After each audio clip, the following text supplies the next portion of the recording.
नाज़रीन अस्सलाम वालेकुम वरहमतुल्लाहि वबरकातुह। अभी हम जबल सौर पर मौजूद हैं। ये जबल सौर है और गार सौर की तरफ हम चल रहे हैं।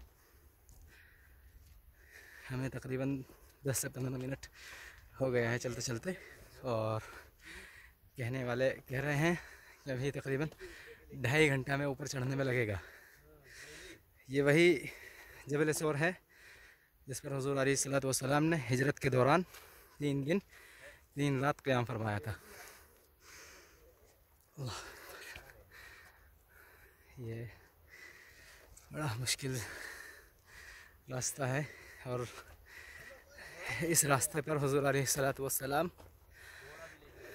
चले थे तो हज़रत अबू बकर सिद्दीक़ रज़ियल्लाहु ताला अन्हु ने अपने कंधे पर सवार करके हुज़ूर अलैहिस्सलातु वस्सलाम को इस पर चढ़ाया था, और पूरे पैर भी नहीं रखे थे इस पर ज़मीन पर, ताकि पैर के निशानात न पड़े, और सिर्फ क्या बोलते हैं पंजे के सहारे से पूरी इस पे पहाड़ी पर चढ़े थे। कितना मुश्किल होगा इस वक्त में, जबकि ये रास्ते भी इस तरीके के नहीं थे उस टाइम पर।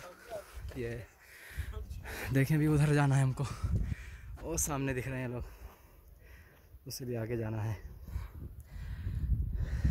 बहुत थक चुके हैं।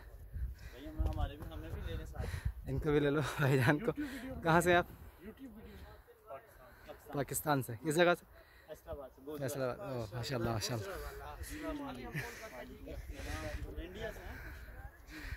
ये मौलाना रज़ी साहब हमारे, मौलाना अबू उमैर साहब हैं। ये अभी हम आ चुके हैं इतने ऊपर। वो पीछे देखें आप, ये मक्का टावर नज़र आ रहा है, वहीं पे हरम है। अल्लाह अकबर, अल्लाह अकबर।